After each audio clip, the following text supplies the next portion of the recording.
네, 오늘 함께 우리 살펴볼 말씀은 유명한 이 마태복음의 산상수훈 가운데 이 팔복입니다. 8가지 복이 있다 그래서 팔복이라고 하는데요.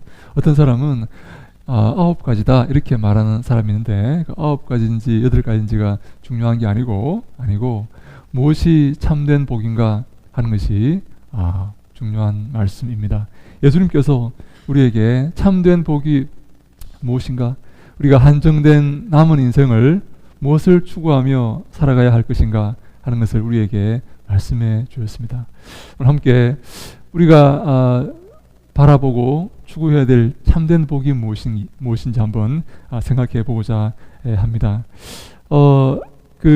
하나님께서 여러분들에게 한 가지만 구하라고 이렇게 하시면 들어주겠다고, 한 가지만 구하라고 하시면 여러분 무엇을 구하시겠습니까? 어떤 것을 구하시겠습니까? 건강을 구하시겠습니까? 좋은 직장을 구하시겠습니까? 자녀가 좋은 대학에 들어가는 것을 구하시겠습니까?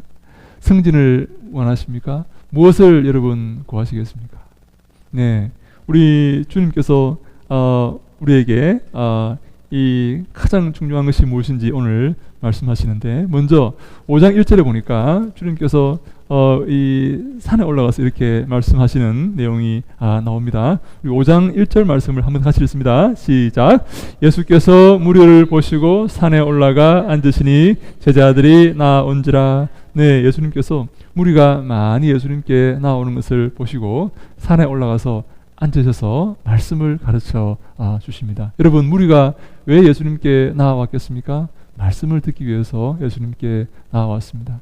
예수님께서 그냥 평지에서 가르쳐 주셔도 되는데 왜 굳이 산에 올라가서 가르쳐 주시는 것일까요? 예, 여러분, 산은요, 이스라엘 백성들에게 산은 특별한 의미를 갖고 있습니다. 산에는요, 우리 옛날에 그 산신령이라고 이렇게 하면서 산에 어떤 특별한 어떤 영혼이 이렇게 존재한다고 생각했던 적이 있지 않습니까? 이스라엘 백성은 산에 하나님 계신다고 생각을 하였습니다. 그래서요, 아브라함이 아들 이삭을 하나님께 어디에서 드립니까? 모리아 산에서 드립니다. 여러분, 모세가 하나님 율법을 하나님께 어디에서 받습니까? 시내산에서 받습니다.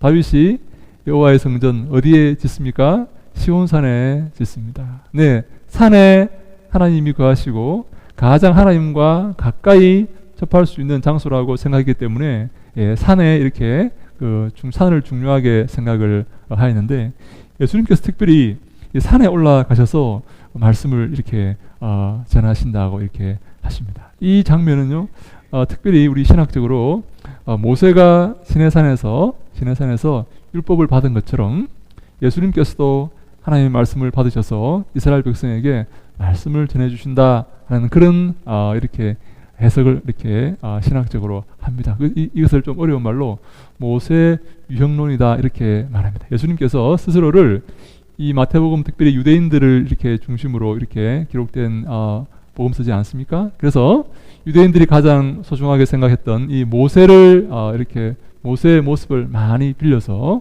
예수님께서 너희들이 그렇게 중요하게 생각하고 민족의 영도자라고 생각하고 또 모세와 같은 선지자를 기다리고 있는 너희들에게 예수님께서 오셔서 모세와 같이 산에 올라가셔서 생명의 말씀을 전해주시는 그런 모습을 우리에게 보여주고 있는 것입니다. 다시 말해서 예수님이 신명기 18장 15절에 모세와 같은 선지자로 이 땅에 오셔서 메시아로 이 땅에 오셔서 우리에게 생명의 말씀을 전해주신다 하는 것을 지금 가르쳐주고 있는 것이죠. 근데 특별히 예수님께서 산에 올라가 이 서서 말씀을 전하신 게 아니고 앉아서 말씀을 전하십니다. 당시의 랍비들은 앉아서 말씀을 가르치고 청중은 서서 그 말씀을 들었습니다. 그래서 예수님께서 이 당시의 그 전통을 따라서 앉아서 그들에게 말씀을 가르치십니다. 2절에 보니까 입을 열어 가르쳐 이르시되 이렇게 말씀합니다. 입을 열었다는 말은 아주 권위 있는 그런 가르침을 전할 때 쓰는 그런 표현입니다. 아주 신적인 권위, 하나님의 권위의 말씀을 전하기 위해서 말씀을 가르치실 때 쓰는 표현이 입을 열어서 말씀을 가르쳤다. 그런 표현이 됩니다. 지금 예수님은 이 신적인 어떤 가르침을 우리에게 전해주시고 계시는 것입니다. 인간의 교훈을 말씀하시는 것이 아닙니다. 사람의 그런 지혜를 얘기하는 것이 아닙니다. 하나님의 신적인 그 권위의 말씀을 전해 주시는 것입니다. 여러분, 인간의 생각과 인간의 지혜는 우리가 동의할 수도 동의하지 않을 수도 있습니다. 그렇지 않습니까? 나는 그렇게 생각하지 않습니다. 나는 다르게 생각합니다. 라고 말할 수가 있는 것이죠. 근데요, 하나님 말씀은 그렇게 할 수 없습니다. 하나님 말씀 우리가 반드시 복종하고 반드시 순종해야 됩니다. 물론 우리가 하나님 말씀을 복종하지 않고 순종하지 않고 외면할 수가 있습니다. 근데요, 거기에는요, 하나님의 벌이 따릅니다. 하나님의 책망이 따릅니다. 그래서 우리 모세가 항상 이스라엘 백성들에게 이렇게 말하지 않습니까? 여호와의 말씀을 들을 때에 너희들의 마음을 완고하게 하지 마라. 그렇게 말을 합니다. 마음을 단단하게 하지 말라는 것입니다. 그 말씀을 들을 때에 그 말씀을 아멘으로 화답하고 그 말씀을 순종하고 그 말씀을 지키려고 해야지, 그 말씀이 마음에 안 든다고 내 마음을 단단하게 하고 말씀을 배척하면 안 된다는 것입니다. 왜냐하면 생명의 말씀이고 이 말씀이 하나님께서 나중에 우리를 심판하실 것이기 때문입니다. 오늘 우리가 그 5장 3절에 그 말씀을 이렇게 우리에게 말씀하고 있는 그 말씀을 보니까 특별히 그 5장 3절 말씀을 한 번 더 같이 읽어볼까요? 5장 3절 말씀 같이 읽습니다. 시작.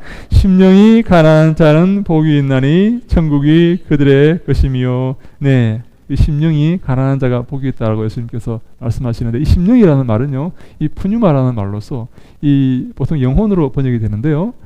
그래서 어떤 사람은 육신적인 것은 문제가 아니라 영적인 것이 문제이다 이렇게 말하는 사람이 있는데 그렇지 않습니다. 이 푸뉴마라는 말은 인간 전 인격을 의미하는 그런 단어입니다. 한 사람의 전 인격을 말하는 단어입니다.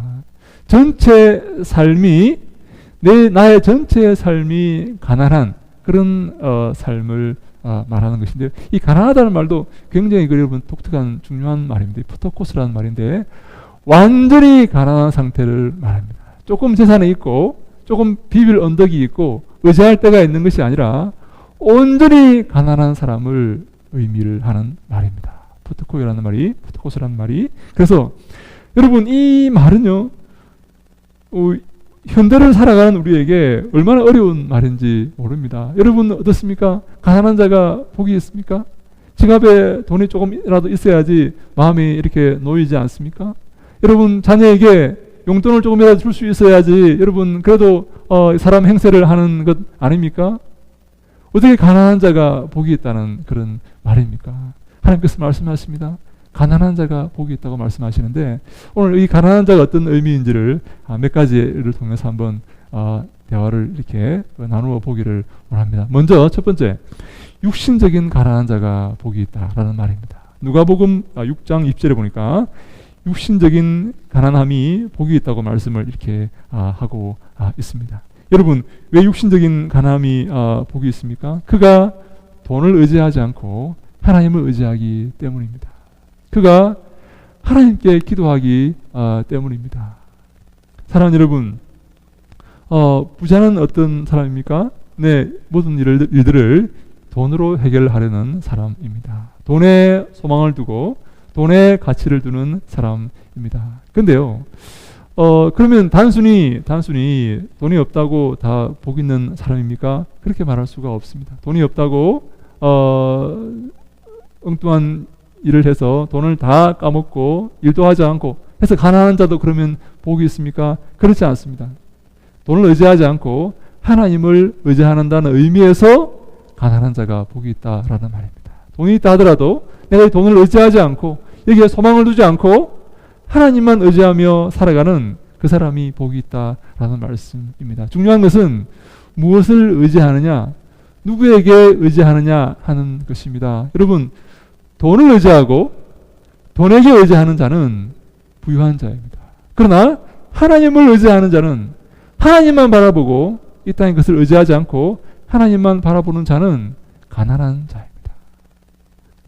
그래서 우리가 보통 이 부유한 자가 이 천국에 들어가는 것이 낙타가 바늘기로 들어가는 것보다 더 쉽다라고 말을 하는 것입니다. 부유한 자는 천국에 들어갈 수가 없습니다. 그가 하나님을 의지하지 않기 때문입니다. 하나님께 소망 두지 않기 때문입니다. 돈을 의지하고 이 땅에 소망을 두며 살아가기 때문에 그는 천국에 들어갈 수가 없는 것입니다. 이 땅에 소망을 두지 않고 이 땅에 마음을 두지 않고 천국에 소망을 두는 사람은 주님이 기뻐하시는 천국에 들어갈 수가 있는 것입니다. 오늘 우리가 그 하나님께 가까이 함이 내게 복이라는 말씀이 있지 않습니까? 우리 그 시편 73편 우리 28절 말씀을 같이 읽어볼까요? 시편 73편 28절입니다. 시작. 하나님께 가까이 함이 내게 복이라. 내가 주 여호와를 나의 피난처로 삼아 주의 모든 행적을 전파하리이다. 네, 하나님께 가까이 하는 것이 내게 복이다라고 우리가 성경이 말씀하고 있습니다. 우리 하나님께 나아가서 뭔가를 얻기 때문에 주님이 내게 뭔가를 주시기 때문에 내가 복이 있는 것이 아니고 하나님께 나아가는 그 자체가 복이 있다라는 것입니다. 여러분, 일반인과 왕자가 다릅니다. 왕자는요, 왕에게 구할 수가 있습니다. 왕자가 왕에게 구해서 뭔가를 받았기 때문에 복이 있는 것이 아닙니다. 왕자는요, 왕의 아들인 그 자체로 복입니다. 왕이 죽으면 그가 왕이 되는 것입니다. 그가 왕이 되는 것입니다. 윤철이 좀 조용히 시켜주세요. 그가 왕이 됩니다, 여러분. 그렇기 때문에 복이 있는 것입니다. 사랑하는 여러분, 우리에게 뭔가가 주어지기 때문에 복이 있는 것이 아닙니다. 이 땅의 것들은 아무것도 복된 것이 아닙니다. 하나님께 나아가기 때문에, 하나님의 자녀이기 때문에 우리가 복된 자가 되는 것입니다. 사랑하는 여러분, 주님 우리에게 이렇게 말씀합니다. 마태복음 11장 28절 말씀입니다. 시작. 수고하고 무거운 짐진 자들아 다 내게로 오라. 내가 너희를 쉬게 하리라. 네, 주님 우리에게 수고하고 무거운 짐진 자들에게 우리에게 말씀해 주십니다. 내게 오라. 내가 너희를 쉬게 하리라. 이 쉼은요, 이 쉼은 우리의 재물과 우리의 재산과 이 땅의 것들을 얻을 수 있는 그런 쉼이 아닙니다. 이 땅에서는요, 우리가 쉴 수가 없습니다. 어디에 안식처가 있습니까? 어디에 안전지대가 있습니까? 아무데도 없습니다. 오직 하나님께로 나아가서 우리가 쉴 수가 있는 것입니다. 하나님만 우리에게 참된 안식을 줄 수가 있는 것입니다. 두 번째 우리가 기억할 것은 우리의 마음의 가난함입니다. 첫 번째는 육신적인 가난함이라고 말씀을 드렸죠. 두 번째 기억할 것은 마음의 가난함입니다. 여러분, 어떻게 하면 마음이 가난해질 수가 있습니까? 겸손한 것입니다. 겸손한 것. 내가 잘났다고 이렇게 내세우고 다른 사람 위에 군림하려고 하는 것이 아니라 자신의 것들을 내려놓고 겸허한 마음으로 살아가는 것. 이 사람이 주님이 기뻐하시는 사람이다라는 그런 말씀이 됩니다. 우리 빌립보서 2장 3절 말씀 읽습니다. 시작. 아무 일에든지 다툼이나 허영으로 하지 말고 오직 겸손한 마음으로 각각 자기보다 남을 낮게 여기고, 네, 아무 일에든지 다툼이나 허영을 위해서 하는 것이 아니라 항상 겸손한 마음으로, 항상 자신을 낮추는 마음으로 자기보다 남을 더 낮게 여기라라고 성경이 말씀하고 계십니다. 이런 겸허한 마음이 바로 주님이 기뻐하시는 마음이고 주님의 자녀들이 갖는 그런 마음이 되는 것입니다.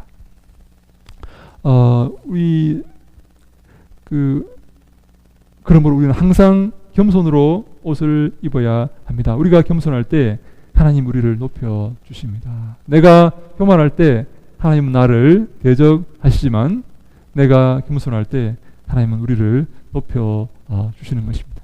내가 높아지고 내 힘으로 잘 나가는 것은 여러분 아무것도 아닙니다. 하나님이 한번 후 불어버리시면 다 날아가 버립니다. 하나님을 대적하여 높아진 것은 반드시 하나님께서 낮추신다는 사실을 우리가 기억하고 하나님이 세우실 그 때를 기다리며 겸손히 살아가야 되는 것입니다.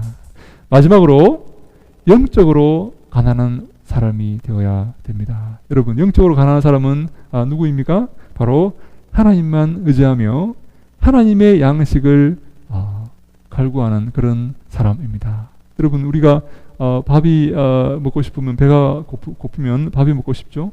여러분, 술이 고프다는 그런 말도 하지 않습니까? 말씀이 고픈 사람이 되셔야 됩니다. 말씀을 사모하고 그 말씀을 들으려고 하고 그 말씀을 들을 때 즐거운 사람이 되셔야 되는 것입니다. 시편 1편에도 그렇게 말씀하지 않습니까? 하나님 말씀을 즐거워하여 그 말씀을 주야로 묵상하는 자가 복 있는 사람입니다. 이처럼 사랑하는 여러분, 복 있는 사람은요, 세상의 조건을 갖고 있는 자가 아닙니다. 세상의 조건은요, 아무것도 아닙니다. 특별히 여기서 이 마태복음 5장에 이 복이 있다는 이 말은요, 이 마카리오스라는 말인데, 이 말은 특별히 세상의 어떤 조건을 가리키는 그런 헬라어가 아닙니다. 신적인 상태를 가리키는 그런 헬라어입니다. 신적인 어떤 그 위치와 그런 모습을 가리킬 때 쓰는 그런 말이 바로 이 마카리오스라는 이 헬라어인데, 이 땅에서 잘 살고 이 땅에서 잘 나가고 좋은 것을 누리고 사는 것을 성경은 복이라고 말하지 않습니다. 우리가 곧 하나님 앞에 서게 될 것이기 때문입니다. 하나님의 판단을 받게 될 것이기 때문입니다. 그리고 그곳의 삶이 영원한 삶이기 때문입니다. 사랑하는 여러분, 이 땅에서 잘 먹고 잘 사는 것을 가르친다면, 이 유한한 세상에서 잘 먹고 잘 사는 것을 가르쳐 준다면 그것은 종교가 아닙니다. 예수 안 믿는 사람도 이 땅의 것에 매여 살지 않습니다. 이 땅에서 자비를 베풀고 덕선을 베풀고 영혼을 생각하며 살아가지 않습니까? 사랑하는 여러분, 참된 복이 무엇입니까? 진정한 복이 무엇입니까? 우리가 추구해야 될 것이 무엇입니까? 바로 하나님입니다. 하나님 안에 참된 복이 있고 하나님만 복의 근원이시고 우리를 영원한 생명으로 인도하여 주시는 분이십니다. 사랑하는 여러분, 반대는 무엇입니까? 아까 말씀드렸듯이 사람에게 주목하는 것입니다. 세상에 주목하는 것입니다. 이곳에 소망을 두고 살아갑니다. 이곳에 그들을 사모하며 살아갑니다. 사람을 의지하고 눈에 보이는 것을 의지하고 사람 눈치를 보고 살아갑니다. 그러나 그곳에는 아무것도 없습니다. 참된 안식과 참된 평화가 없습니다. 우리는요, 눈을 들어 눈에 보이지 않는 하나님을 믿음으로 바라보아야 됩니다. 하나님과 함께 걸어야 합니다. 하나님이 기뻐하시는 삶을 사셔야 됩니다. 하나님께서 우리를 평가하실 것입니다. 곧 우리가, 사랑하는 여러분, 주 앞에 서게 됩니다. 언제 서게 될지 모르겠지만 반드시 주 앞에 서게 됩니다. 그 시간이 점점 다가오고 있습니다. 저는요, 그 시간이 점점 빨라질 것으로 생각을 합니다. 주 앞에 섰을 때 주님께서 우리에게 무엇을 물어보실까요? 주 앞에서 우리가 주님께 무엇을 내어놓을 수가 있겠습니까? 하나님이 기뻐하시는 것이 무엇일까요? 저는 요즘 항상 주님께서 우리에게 원하시는 것이 무언가를 이렇게 오랜 시간 생각을 하곤 이렇게 합니다. 주님께서 내게 원하시는 것이 무엇일까? 주님께서 우리에게 원하시는 것이 무엇일까? 내가 어떻게 하면 주님이 기뻐하실까 하는 것을 항상 생각을 합니다. 사랑하는 여러분, 하나님께서 참된 복이 뭐라고 말씀하셨습니까? 주님이 내 삶에 원하시는 것이 무엇입니까? 그것을 따져보시기 바랍니다. 이 땅에 소망을 두고 이 땅에 물길에 휩쓸려서 살아가는 것이 아닙니다.